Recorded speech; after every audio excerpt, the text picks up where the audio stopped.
I didn't do it. You have to believe me. Every confession tells a story. But deep beneath the Boston Police Department, one story refused to end. The interrogation room was gray, sterile.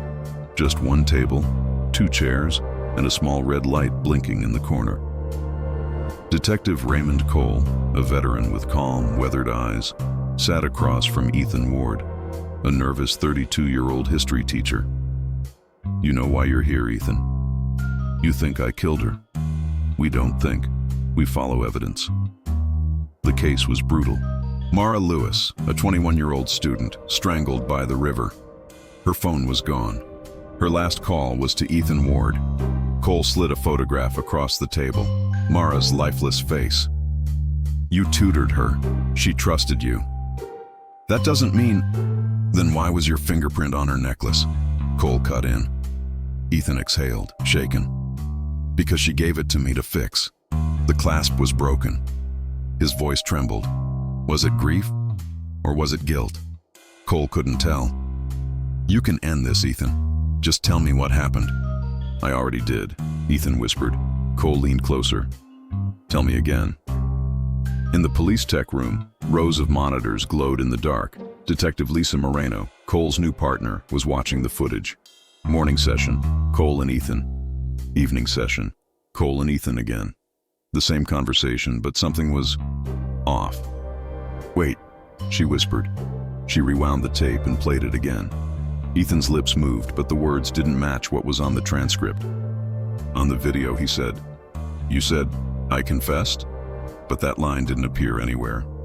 Where's the original audio? She asked the tech officer. That's it. No edits. Direct from storage. The file had no timestamp, no metadata, no trace of when it was recorded. Moreno froze the frame. There were 2 camera angles, 2 distinct shadows cast on the wall, but there was only one camera in the room. That's not possible, she muttered. That night, Detective Cole sat alone in the interrogation room. The walls seemed to hum around him.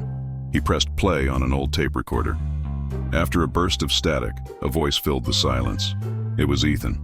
You said she'd be safe. Cole froze. That voice wasn't from any known session. It came from an erased segment, file code 13 null. The voice repeated, You said she'd be safe. Cole looked at the 2-way mirror, and for a split second, his reflection lagged behind his movement. Who's there? He called out, his voice uneasy. The only answer was silence. The camera's red light flickered once. For the first time in his long career, Detective Cole wondered if he was the one being watched. Deep in the police archives, surrounded by dust and forgotten cases, Moreno opened a box labeled Ward Case. Inside, she found 3 discs, all marked with the same date, April 8th. She played them. Each one showed the same room, the same night, but with chilling differences. In one video, Ethan was crying. In another, he was laughing. And in the third, he wasn't there at all. How? She rushed back to forensics. A tech analyst looked at the data. These weren't recorded on the same day. That's impossible, Moreno insisted.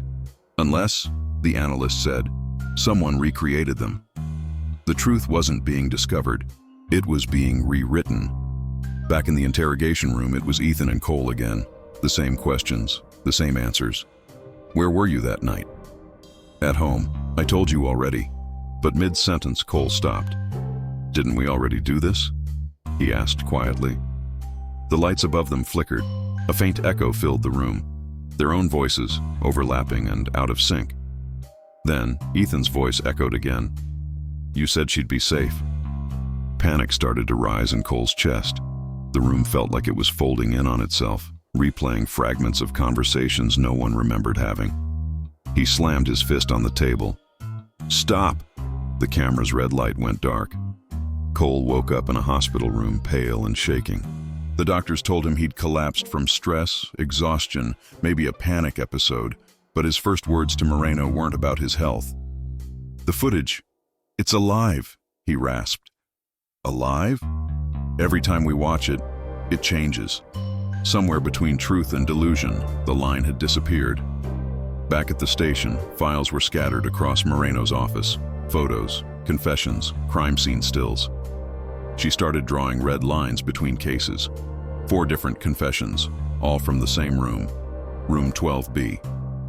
"It's not just one case," she whispered. "It's all of them." Room 12B was a relic of the cold case reconstruction project, a forgotten experiment by police psychologists and AI engineers. It was a machine designed to simulate emotions, predict lies, and recreate human confessions. It had been shut down years ago, until someone turned it back on. That night, Moreno walked down a narrow hallway in the police basement. One flickering light cast long shadows on the dusty floor. The metal door to room 12B creaked open. The room was empty, except for a single chair sitting under a cracked light. Then, a monitor hummed to life.